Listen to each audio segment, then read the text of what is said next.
Bom, vamos então para Bibi Cintrão.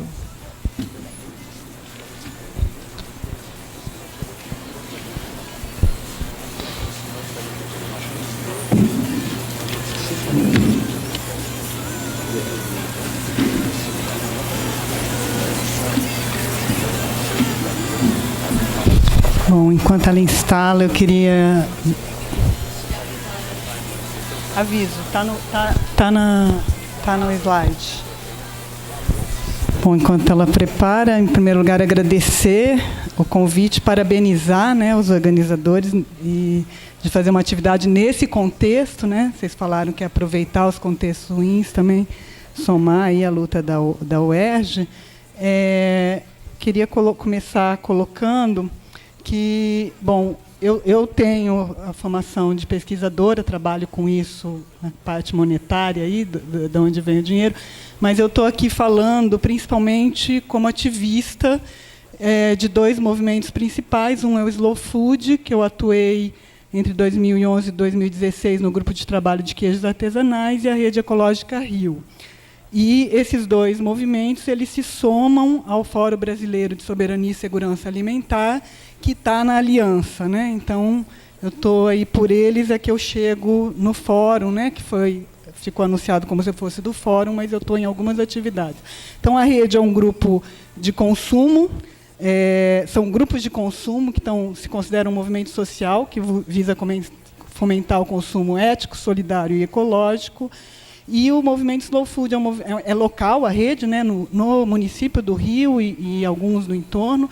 E o Slow Food é um movimento internacional que ele surge em contraponto ao fast food, né? O nome é uma certa brincadeira. Então, ele tem um conjunto de ações que se contrapõem a tudo que significa essa industrialização e homogeneização dos alimentos em massa e da apropriação pela indústria, né? É um pouco em nome como ativista que eu vou estar falando aqui. Como é que eu cheguei na questão sanitária? Eu cheguei na questão sanitária porque o Slow Food tem uma campanha internacional em defesa dos queijos de leite cru. E ele lançou, em 2001, um manifesto, e algumas questões desse manifesto me chamaram muita atenção. Eu vou pegar um pouco isso, né, para a gente chegar. O leite é produto de origem animal. Eu percebi que a carne está na origem de muitas coisas que estão no leite, e são os produtos de origem animal que geram mais renda, são produtos de maior valor agregado, junto com os industriais. Então, a gente tem uma série de questões que a carne já me chamou a atenção desde o início, mas eu entendo muito mais de leite e de queijo, né? As questões do manifesto que eu quero chamar a atenção, deixa eu ver se eu acerto aqui onde é que aponta. É no vermelhinho? Ele vai falar, ele conclama os cidadãos do mundo a defenderem a tradição dos queijos de leite cru e diz que eles estão ameaçados por controles higiênicos globais. Ele vai dizer também que a gente tem modos de vida e saberes ameaçados. De quem? De quem está produzindo e consumindo esses alimentos e, muitas vezes, comercializando quando deixam. Ele vai dizer que tem processos de esterilização excessiva que estão destruindo a saúde e a riqueza microbiológica dos queijos. E ele diz também que a saúde humana pode ser destruída por esses procedimentos excessivamente zelosos, com esterilizações excessivas, porque, sem desafios, nosso sistema imunológico pode falhar. Então, ele está disponível na página, quem quiser, né, pode dar uma consultada. O que eu quero chamar a atenção, aproveitando que o público é principalmente de nutricionistas, e vou entrar nisso para a gente chegar no resto, é de uma confusão que a indústria alimentar fomenta entre segurança sanitária do alimento, que muitas vezes ainda é reduzida à segurança microbiológica, que em inglês seria food safety, com segurança alimentar e nutricional, que é um conceito muito mais amplo, que é food security, né, em inglês. Em inglês, a gente tem os dois termos, em português a gente não tem, e é muito comum a gente ouvir o pessoal falar de segurança alimentar, estando falando de segurança microbiológica de alimentos. Então, quem é da área de nutrição, e principalmente de ciência de alimentos, tem que ficar muito atento para isso, porque as pessoas consideram que são coisas necessariamente convergentes, e não necessariamente, isso que eu quero chamar um pouco a atenção, né? A gente tem um conceito de segurança alimentar e nutricional definido na nossa lei orgânica em 2006, ele é bastante amplo, eu não vou ler para ganhar tempo aqui, a maioria deve conhecer. O que eu quero chamar a atenção que as discussões de segurança alimentar e nutricional começam, como foi dito de manhã, no Brasil, com Josué de Castro, com a geografia da fome. Elas estão estreitamente relacionadas à questão da fome, e ela foi ampliando o conceito, né? E ele tem diferentes dimensões, que o Fórum Brasileiro chama muita atenção. Então, ele tem uma dimensão da produção, quer dizer, para não ter fome, a gente tem que ter alimento em quantidade suficiente, né? Então, a quantidade é importante, mas a quantidade resolve? Não, porque o que a gente viu com a Revolução Verde, a gente teve um aumento enorme da produção de alimentos e aumentou a fome no mundo. Então, a gente percebe que tem uma dimensão do acesso. Então, se você tem pobreza e miséria, não adianta ter alimento que essas pessoas não têm acesso. Então, isso é muito importante. A gente tem uma dimensão da qualidade, e, dentro da qualidade, um dos elementos é a qualidade sanitária. Ela é muito mais ampla que isso, é uma dimensão do consumo. Opa! E a gente tem uma dimensão importantíssima, que é a dimensão da cultura, da dignidade e da autonomia, que tem a ver com a soberania, que é uma soberania de cada povo, de cada nação e de cada pessoa de escolher. Porque comida envolve cultura, afeto, uma série de elementos, ela não é só nutrição, né? Então, o que a gente tem, que foi falado bastante de manhã, eu vou retomar rapidamente, a gente teve, após a Segunda Guerra Mundial, nos anos de 50, enormes, com a tomada da Revolução Verde, enormes mudanças nos sistemas de produção. Então, a gente teve um enorme aumento nas escalas, que foi bastante falado, que levou à concentração de terra e renda, com consequências sociais, econômicas e ambientais que começam a ser denunciadas já nos anos 70, por movimentos ambientalistas de um lado, por movimentos camponeses de outro. Então, a gente vai ter isso na produção. Na indústria, a gente tem o mesmo processo. A gente vai ter processos de concentração, homogeneização, de aumento de escala. E, nesse processo, qualidade começa a ser cada vez mais associada à automação e à ausência de micro-organismos. Porque são ambientes, esses ambientes são ambientes extremamente desequilibrados, onde uma contaminação microbiológica realmente pode virar um desastre. Né? Imagina qualquer problema que você tenha aí. Então, já cresce esse problema com os micro-organismos e começa a se associar à qualidade. A gente tem que tomar muito cuidado quando fala de qualidade. O que é isso? Né? Qualidade de alimento é só micro-organismo? E aí, isso está associado mais para frente na cadeia. Então, os alimentos vão para grandes plantas industriais, são transportados a grandes distâncias. Dentro do Brasil é caminhão, mas isso vai para fora, em navios, avião, mas principalmente navios. Né? Então, a gente tem aumentos de transportes enormes entre os países. E, lá na outra ponta, a gente tem uma enorme concentração do varejo em grandes cadeias de supermercado, que são imensas hoje em dia, né? Controlam a comercialização desses alimentos. Isso tudo foi falado de manhã. Então, a gente vai ter uma crescente dissociação dos alimentos com o tempo, né, com a sazonalidade, né, a época que eles são produzidos passa a não fazer diferença, e com o espaço. Eles vão passar a ser processados no lugar onde ele for mais barato. E a gente vai tendo, com os avanços na indústria química, os alimentos vão se transformando não produtos. Eles não são mais os alimentos, a origem não importa, e a gente vai tendo cada vez mais imitações dos alimentos originais. Então, quem acha que leite de caixinha é leite, nunca tomou o leite da vaca. E, inclusive, a gente vai perdendo a memória dos alimentos, porque, hoje em dia, quem tem acesso, quem foi criado com leite de caixinha e se coloca em contato com leite de verdade, acha que cheira mal, que tem cheiro de gordura, que passa mal até se toma um leite de verdade. E o reverso é verdade. Quem tira leite da vaca e toma de caixinha, fala, isso não é leite, isso é outro produto. Né? Mas, assim, a qualidade é dita que um leite UHT é de altíssima qualidade. Ele tem todos os certificados internacionais, etc., de qualidade do alimento, né, nesse sentido da segurança sanitária. Né? Ele é esterilizado, ele é super seguro, né, para esse sistema. Né? Então, a gente vai tendo a qualidade sendo associada a uma crescente padronização. Né? Falta de padrão é defeito, tem que ser padronizado, tudo igualzinho no mundo inteiro, até para permitir comércio mundial. Você precisa ter o mesmo em todo lugar, porque se a China está comprando uma coisa do Brasil, ela tem que saber o que é, não pode ter 30 tipos de feijão, 30 tipos de soja. Então, a gente vai tendo perda de biodiversidade, e a gente está caminhando cada vez mais para esse aumento de consumo de produtos ultraprocessados. né? E que foi falado de manhã também, associado a isso está um grande aumento no consumo de produtos animais. Então, a gente tem uma elevação crescente dos produtos de origem animal, que são um grande filão das indústrias, né? E isso tem consequências para a saúde, ambientais, sociais, que foram faladas de manhã. Então, o que acontece com a legislação sanitária nesse contexto? Né? Eu até achei que ele ia falar um pouquinho mais, mas o RISPOA, que é o que controla os produtos de origem animal, ele foi implantado no Brasil em 1950. Em consequência, após a Segunda Guerra, a gente também já teve mudança nisso, porque os países, Estados Unidos e Brasil, começaram a exportar mais carne no pós-Segunda Guerra, quando a Europa precisou importar. Então, a gente estrutura essa vigilância, o RISPOA, né, que é o Regulamento de Inspeção Industrial de Produtos de Origem Animal, nesse período para o Brasil poder exportar as carnes, né? E aí ele, mais ou menos, se mantém sem muita mudança até a década de 90. E a gente praticamente copiou o modelo norte-americano, né?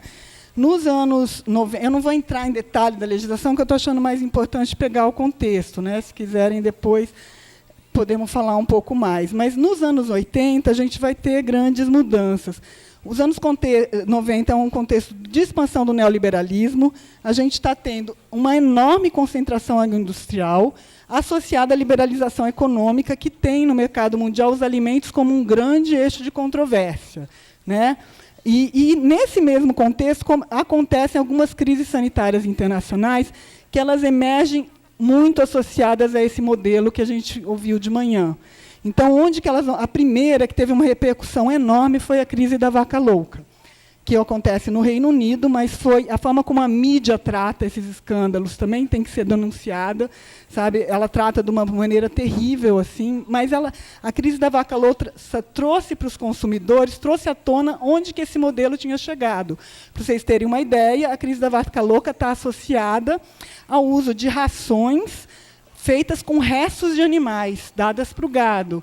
Quer dizer, um animal que era herbívoro, comia pasto, já teve uma mudança para comer grão, que ele não é feito para comer grão, e ele estava comendo rações feitas com restos dos animais, que não são usados, né? Então, nesse contexto, surge a doença da vaca louca, né? Logo em seguida, a gente vai ter a denúncia de contaminação de frangos, ou no mesmo período, mais ou menos, com dioxina nas rações, na Bélgica. Aí a gente tem a gripe aviária e a gripe suína. Também chamando a atenção que a gripe aviária ela estoura nos países asiáticos, em contextos de enormes criações, e a gripe suína no México, na fronteira, que diz que é um lugar onde ela emergiu, que você tem lagoas de estrume. Então, a gente tem situações em que você tem animais com saúde extremamente debilitada. Isso a mídia não fala, né? Ela não vai dizer o que onde está a origem dessas coisas. Ela vai em outras questões e omite, né? Então, você tinha lagoas de esterco associadas a imensas criações de suínos, com animais extremamente debilitados, porque a situação de estresse debilita a saúde, inclusive, né? E enorme uso de antibiótico. Então, nesse contexto, é que surgem os novos patógenos emergentes, né? Mas aí a gente tem uma questão perversa de como... Porque, nesse contexto, gente, a gente tem duas posições que se acirram. Uma é quem já vinha criticando esse modelo fortalece a crítica. Está vendo onde que isso vai chegar? Né? Isso é causa de um desequilíbrio. Então, isso, por um lado, fortalece os movimentos ambientalistas, movimentos que questionam o consumo de carne, etc. e tal, mas, por outro lado, você tem uma apropriação disso pela própria indústria que tenta garantir esse sistema. Então, para garantir esse sistema, o que você precisa? Apertar o controle sanitário. Você precisa exigir mais esterilização, você precisa exigir mais coisa. Então, na década de 90, paralelamente a isso, a gente vai ter um crescimento da importância da regulação sanitária. Então, a gente voltando, o safety food, né, a segurança sanitária do alimento, ela ganha uma enorme importância para esses países do norte, que nem tem muito problema de fome, né, e se sobrepondo à segurança alimentar, ou ganhando uma dimensão muito forte dentro da segurança alimentar. E, nesse contexto, também, o que a gente tem é que as decisões sobre avaliação e gerenciamento dos riscos, eles se deslocam cada vez mais para espaços internacionais. Então, o Códex Alimentários, que já existia desde o pós-guerra, e ele é todo mundo tem que apanhar com ele. Ele era gerenciado pela Organização Mundial da Saúde e pela FAO, de alimentos, né, dentro da ONU. Né? Ele ganha uma importância muito grande dentro da Organização Mundial do Comércio, que também se estrutura neste momento. Então, ele passa a ser um elemento-chave para você poder exportar alimentos, você tem que se adequar a ele. Né? Então, aí acontece essa coisa da vigilância. Como é que está meu tempo? Então, o que a gente tem na década de 90? As legislações nacionais elas começam a ser pressionadas a se harmonizar, que é uma palavra linda que eles usam, né, com as exigências internacionais. O harmonizar significa você internalizar as exigências internacionais do Códex. Você tem que adequar a sua legislação a eles. E você tem... A maior parte dessas exigências elas são centradas em infraestrutura e controle laboratorial. E o Códex também, ele vai... Deixa eu ver, isso está um pouquinho para frente. Ele se diz basear em aspectos puramente científicos para evitar que os interesses econômicos... que os interesses econômicos de saúde estejam acima dos interesses econômicos. Então, gente, só que o que acontece? Toda essa legislação ela é feita, voltada para grandes escalas, para transporte a grandes distâncias e longos tempos de prateleira. Então, é uma legislação que ela é toda feita para esse modelo que eu falei antes. E, nessa lógica, ela tem uma lógica da esterilização, onde o biológico é visto como ameaça e o químico é visto como proteção. Então, para esse sistema aditivo, conservante, antibiótico, desinfetante, plástico e todos os agrotóxicos, eles são defensivos, que é o que a indústria tenta jogar, né? Que não é agrotóxico, é defensivo agrícola. Então, é um sistema que vê o químico como proteção e a vida como ameaça. Né? E isso explica essa lógica maluca desse sistema de regulação sanitária. Então, o que eu quero chamar a atenção é que não existe puramente científico nessa história, gente.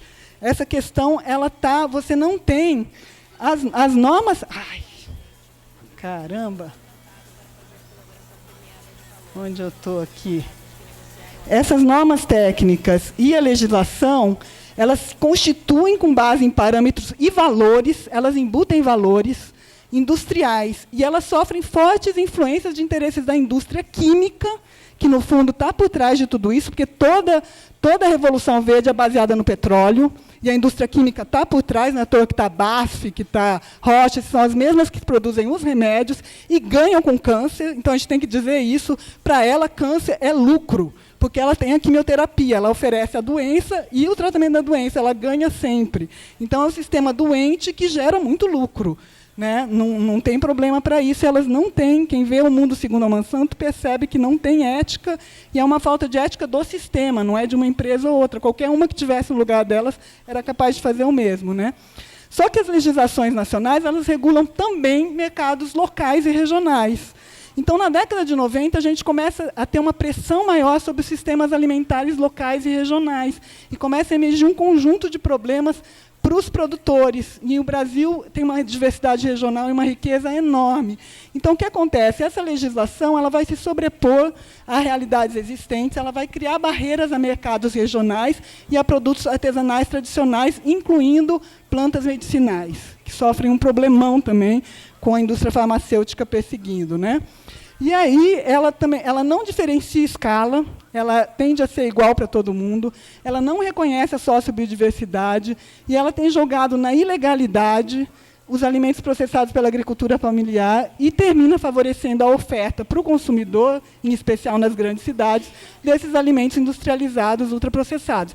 Quer dizer, vejam a perversidade, né? Coisas que surgem para proteger o consumidor acabam levando a reforçar um sistema que está na origem do problema. Né? Não é simples de resolver, não. E a minha preocupação, por isso eu gostei muito quando vocês organizaram esse seminário, né, Inês? Porque assim, o tipo de abordagem que a imprensa dá para a Operação Carne Fraca, ela vem, igual a vaca louca, reforçar mais ainda esses processos. Então, ao invés dela ajudar a entender as causas, ela reforça o processo de exclusão, né, que reforçam esse modelo. Né? E aí que eu queria passar um videozinho de 3 minutos que mostra, deixa eu só explicar, enquanto você tenta colocar aí, Inês, É um vídeo de humor, é uma dupla de colonos da região do Pedro, oeste de Santa Catarina, que é justamente o berço dessas grandes multinacionais, Sadia, Perdigão, Aurora, que ali é uma região que foi colonizada por imigrantes italianos e europeus, que são chamados colonos, por causa da colonização. E esses que aparecem no vídeo são os excluídos da agroindústria, em grande parte, né? Pode. Ver se consegue passar. Vamos ver se dá certo. Tio e sobrinho,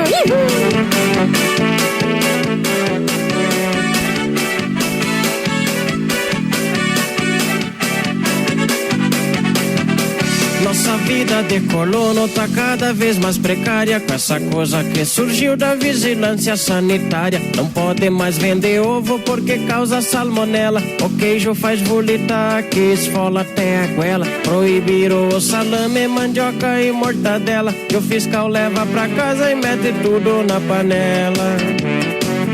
Eu fico tão revoltado que chego até passar mal. Um dia quase fui preso discutindo com o fiscal. Eu tenho minha opinião, nem que me assa de pau. Tão querendo acabar com os produtos colonial.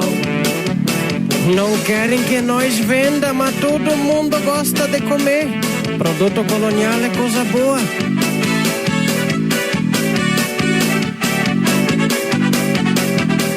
Outra vez eu fui vender com a carroça pela estrada. O fiscal apareceu e começou as pataquadas. O ovo é muito amarelo, a banha muito engraxada. Mas se for pagar imposto, tudo certo, não tem nada. Começamos a discutir, outra vez tudo de novo. Derramou a minha banha e me passou a mão nos ovos. Eu fico tão revoltado que chego até passar mal. Um dia quase fui preso discutindo com o fiscal. Eu tenho minha opinião, nem que me assa até pau. Tão querendo acabar com os produtos colonial. É engraçado, né? Você paga o ICMS, daí pode vender que não faz mal. Isso é uma injustiça, nós temos bloco de produtor rural. Meu compadre pobrezinho andava endividado. Começou a fazer os queijos dos redondos e dos quadrados. Saía para vender nas bodegas e nos mercados. A vigilância apareceu, tudo ficou complicado. O fiscal muito irritado fez o homem passar medo. Jogou fora os quadrados e no redondo tacou o dedo. Eu fico tão revoltado que chego até passar mal. Um dia quase fui preso discutindo com o fiscal. Eu tenho minha opinião, nem que me assa até pau. Tão querendo acabar com os produtos colonial.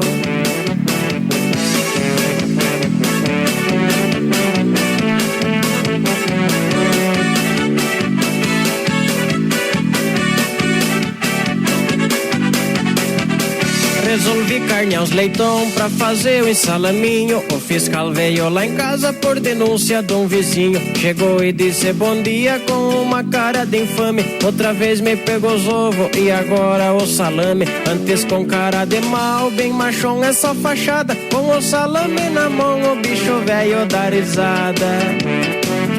Eu fico tão revoltado que chego até passar mal. Um dia quase fui preso discutindo com o fiscal. Eu tenho minha opinião, nem que me assa até pau. Tão querendo acabar com os produtos colonial. Querem terminar com tudo, tá louco?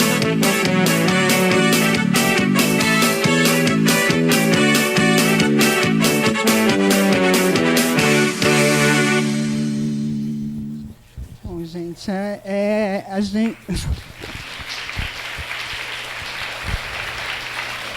a gente ri, mas a situação nessa região do oeste de Santa Catarina, onde estão os grandes agroindústrias, a situação é gravíssima. Maria Emília Pacheco, presidente do Conselho, chamou de criminalização da cultura alimentar. É uma perseguição terrível. Isso foi objeto de moção na última conferência, né? E é uma perseguição. Eles têm um programa do Ministério Público que chama Programa de Proteção à Saúde do Consumidor de produtos de origem animal, que faz um estrago ali, persegue pescador artesanal, produtor de queijo, de salame, tudo em nome da saúde. Eles chamam os produtos coloniais de cocoloniais, porque tem coliforme fecal, né? Essa coisa é de um preconceito, né? Os colonos já sofrem muito preconceito ali, mas é muito séria a situação ali. Mas no Brasil todo a gente tem as perseguições, né? O que eu quero chamar a atenção é que a regulação sanitária ela está associada a modelo de desenvolvimento. Volta, cadê? E ela não está desconectada de interesses econômicos, valores e cultura, que informam, inclusive, as pesquisas científicas e as definições sobre qualidade e risco. Então, a gente tem que ir a fundo e discutir o que é qualidade e o que é risco quando a gente fala de alimento, né? E ela tá, isso que está aí, né? Eu já falei, não vou repetir. O que está construído como qualidade e risco está dentro desse modelo. E eu quero dar o exemplo da agroecologia como é um modelo diferenciado, né? Porque é um modelo onde você estimula a biodiversidade, as sementes e as raças estão na mão dos agricultores. Esses agricultores que estão sendo perseguidos detêm sementes, detêm raças de animal. Então, a gente ainda tem esse patrimônio que, na Europa, em alguns lugares, está se perdendo ou se perdeu. Tem conhecimentos sobre processos que estão se perdendo. A produção é diversificada, permite um ambiente equilibrado, onde você tem inimigos naturais das pragas e doenças, onde a própria vida ajuda a equilibrar a vida, né? Então, por exemplo, na compostagem, a gente tem micro-organismos ajudando na adubação verde, os próprios queijos de leite cru, onde a maduração protege os queijos, né? E o que eu já falei também, para esse modelo, o que é perigoso são os agrotóxicos, são os transgênicos, né? Então, são valores. Está acabando aqui. Nesse modelo, para a gente da agroecologia, os plásticos, que a vigilância adora, e os descartáveis, que ela acha maravilhoso, exige tudo em plástico. O queijo não precisa casca, a embalagem do queijo curado, eles exigem plástico. Plástico é contaminante, então é idolatrado pela vigilância, e descartável, né? Isopor. Agora, até orgânico tem que vir isopor e plástico no supermercado. Quer dizer, é uma contradição que eles vão reforçando, né? Então, desafios, né? A gente tem a gente avançou muito no Brasil e, infelizmente, veio esse golpe e a gente está tendo um conjunto de retrocessos, mas a gente tem a Política Nacional de Segurança Alimentar e Nutricional, que é bastante, do ponto de vista nosso aqui, do que eu estou falando, bastante avançada, né? E ela tirou como uma das estratégias o fortalecimento da agricultura familiar, a valorização das culturas alimentares e dos circuitos regionais de produção, distribuição e consumo de alimentos. Isso foi consolidado em algumas políticas chamadas estruturantes pelo CONSEA, como, por exemplo, o PAA e o PNAE, né, que passou a obrigar que 30% da alimentação escolar venha da agricultura familiar. São ações que elas foram consideradas estruturantes pelo CONSEA e estratégicas, porque elas terem um duplo objetivo de reconectar a produção e consumo e mudar modelo de desenvolvimento. Tudo isso está sendo revertido, né, gente, nesse momento. Então, por que ela defende isso, né? Por que isso é estratégico? Porque ele é um componente central para a estratégia de desenvolvimento assentadas em atividades promotoras de igualdade e inclusão social em bases sustentáveis. Gera ocupação de renda, permite ofertar alimentos de qualidade diversificados e permite maior equilíbrio ambiental e menor utilização de insumos químicos. Então, a gente tem os circuitos regionais no Brasil que são de uma riqueza enorme, são reconhecidos alguns deles como patrimônio cultural. A nossa cultura alimentar é muito diversificada, é uma riqueza. O Guia Alimentar já foi citado, foi um avanço enorme nesse sentido.